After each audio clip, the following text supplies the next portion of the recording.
The imperial eagle is one of the rarest birds. It can be found in southern Europe, from Greece to southern Russia. It is among largest eagles, slightly smaller than the golden eagle. Its body size varies between 72 and 84 centimeters, and its wingspan is 180 to 215 centimeters. The imperial eagle has for centuries been considered a sacred bird because ancestors thought that it drives away storm clouds and saves the crops.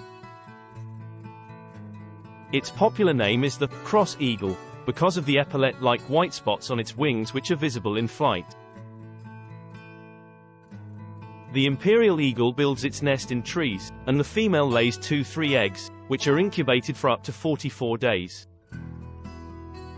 In contrast to other eagle species and large raptors, there is less canism among the chicks after they hatch, and as a result this eagle often raises 2 or even 3 chicks successfully.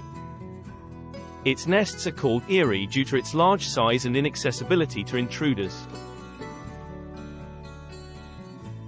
Imperial eagles are highly unapproachable as they tend to themselves and rarely reveals themselves to human eye. Mostly the imperial eagles hunts alone. Diet includes small mammals, reptiles and birds. It often catches marmots, gerbils, rabbits and hares. As the bird has an outstanding sight, it can easily spot prey from the air. It is estimated that imperial eagle's eyesight is 4 to 8 times stronger than humans.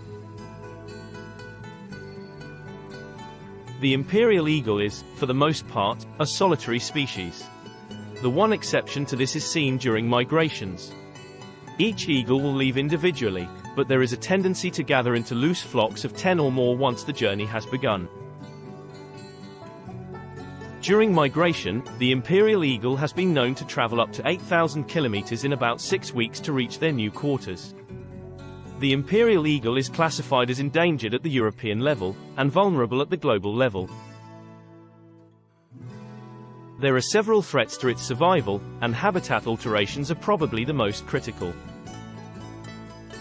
Thanks for watching.